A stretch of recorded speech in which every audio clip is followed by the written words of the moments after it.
Hello guys and welcome back to my channel.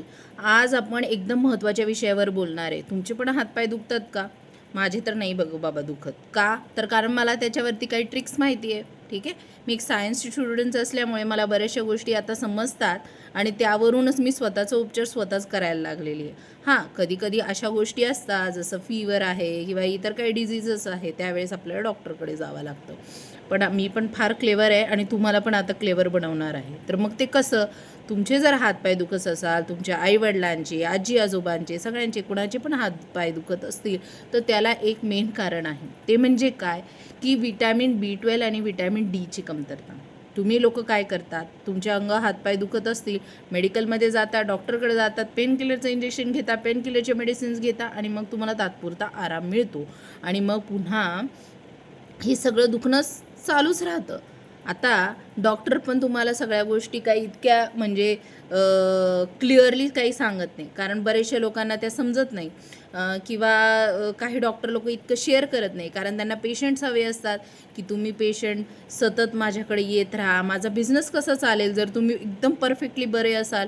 तर अशा वेळेस तुम्हाला काय करायचं मी सांगते. ठीक आहे, हे बघा, आपल्या बॉडीमध्ये खूप सारे घटक आपल्याला गरजेचे असतात, ते जे की आपल्याला अन्नापासून मिळतं. पण आता तुम्हाला माहिती आहे, आजकालचा जो जमाना आहे, सगळ्या काही गोष्टी डेव्हलपमेंटच्या चक्करमध्ये किंवा चांगली वाढ हो, हे ते जास्त केमिकलचा वापर होतो. त्याच्यामुळे आपण जे अन्न खातो आहे ना, त्याच्यामध्ये आपल्याला खूप काही गोष्टी मिळत नाही आहे. तर मग त्या केसेसमध्ये आपल्याला काय करावं लागतं, सप्लिमेंट्स घ्यावं लागतात. म्हणजे काय करावं लागतं, तर मग आपल्याला बाहेरून त्या गोळ्या घ्याव्या लागतात, ज्या गोष्टींची आपल्या बॉडीमध्ये कमी आहे. तर मग आपले अंग हातपाय दुखण्याचं मेन कारण काय असतं, तर विटॅमिन B12 आणि विटॅमिन डीची डेफिशियन्सी म्हणजे काय, कमतरता. तुमच्या बॉडीमध्ये विटॅमिन डी कमी झालं असेल किंवा विटॅमिन B12 कमी झालं असेल, तर त्यावेळेस तुमचे अंग हातपाय दुखू शकतात. त्यानंतर कॅल्शियम देखील कमी झालं असेल तेव्हाही दुखू शकतात. ठीक आहे, तर अशा वेळेस तुम्ही काय करायचं आहे, तर मेडिकलमध्ये किंवा कुठल्याही चांगल्या मेडिकलमध्ये तुम्ही गेला, तिथं तुम्ही त्यांच्याकडनं विटॅमिन डीच्या गोळ्या घेऊ शकता. तिथून तुम्ही विटॅमिन B12चे मेडिसिन्स घेऊ शकता. आता ह्या कशा घ्यायच्या, तर विटॅमिन डीची ही हफ्त्याला एकच घ्यायची, रेग्युलरली घ्यायची नाही. हफ्त्याला म्हणजे जर आज जर संडेला तुम्ही घेतला आहे, तर नेक्स्ट संडेलाच तुम्हाला ती गोळी घ्यायची. 4 किंवा 5च गोळ्या ते देतात, तेवढा कोर्स कंप्लीट करायचा आहे. विटॅमिन B12च्या 1 महिन्यासाठी तुम्ही गोळ्या कन्झ्युम करू शकता, त्या रोज घ्यायच्या आहे तुम्हाला. त्यानंतर पुन्हा घ्यायच्या नाही, कारण मग आता आपली डेफिशियन्सी म्हणजे आपल्या बॉडीमध्ये जी कमतरता आहे ती आपण भरून काढली गोळ्यांच्या रूपांमध्ये.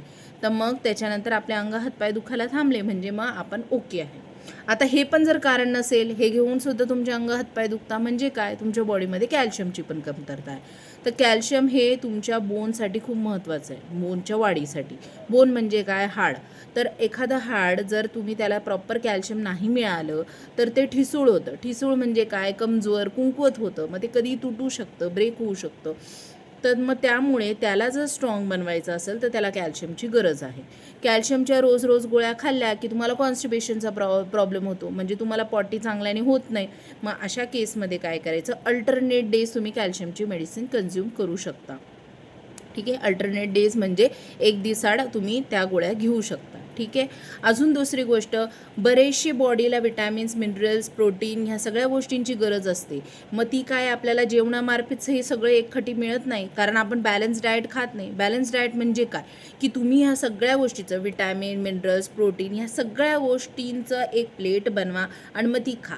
पण आपण तसं करत नाही ना. आपण एखादी भाजी घरी बनलेली असेल, आपण तीच खाणार. मग त्या भाजीमध्ये जे घटक असतील तेच तुमच्या बॉडीमध्ये जाणार, पण आपल्याला तर सगळ्याच घटकांची गरज आहे. मग अशा केसमध्ये तुम्ही काय करू शकता, मल्टीविटॅमिनच्या सप्लिमेंट्स घेऊ शकता. मल्टीविटॅमिनचा पण एखादा महिन्याचा कोर्स किंवा कधी आधीमध्ये तुम्ही त्या मेडिसिन्स कन्झ्युम केला, तर तुमच्या बॉडीमध्ये ह्या ज्या काही कमतरता असतील त्या भरून निघतील. तुमची बॉडी म्हणजे तिच्यात काही कमतरता नसेल तर ती निरोगी पण राहील. ठीक आहे, तर अशा काही गोष्टी आहे ज्या तुम्हा सगळ्यांना किंवा आपल्या सगळ्यांनाही माहीत असणं गरजेचं आहे. सतत डॉक्टरकडे जाणं, डॉक्टर मग तुम्हाला मेडिसिन देणार आणि मग त्याच्याने फरक नाही पडला की पुन्हा तुम्ही डॉक्टरकडे जाणार, मग डॉक्टर हाय पॉवरच्या मेडिसिन्स देणार.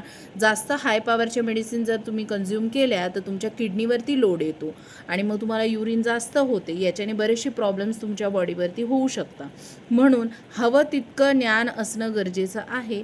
तर ही जी इन्फॉर्मेशन आहे तुम्हाला नक्कीच महत्त्वाची ठरेल. याचा प्लीज प्लीज प्लीज हे फॉलो करा. नसेल समजत मला कॉन्टॅक्ट करा, मी तुम्हाला त्याच्यावरती गाईड करेन.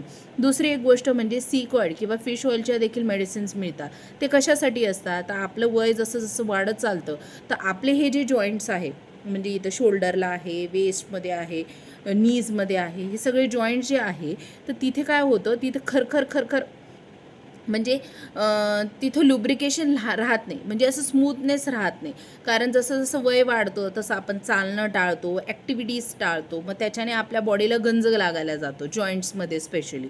मग अशा वेळेस आपण काय करायचं, तर ते जे फिश ऑइलच्या मेडिसिन्स आहे किंवा सीकॉड ऑइलच्या मेडिसिन्स आहे त्या खाण्याने तुमच्या बोन्सच्या जॉईंट्समध्ये एक लुब्रिकेशन डेव्हलप होतं आणि त्या लुब्रिकेशनमुळे मग स्मूथली तुमची बॉडी मूवमेंट करू शकते.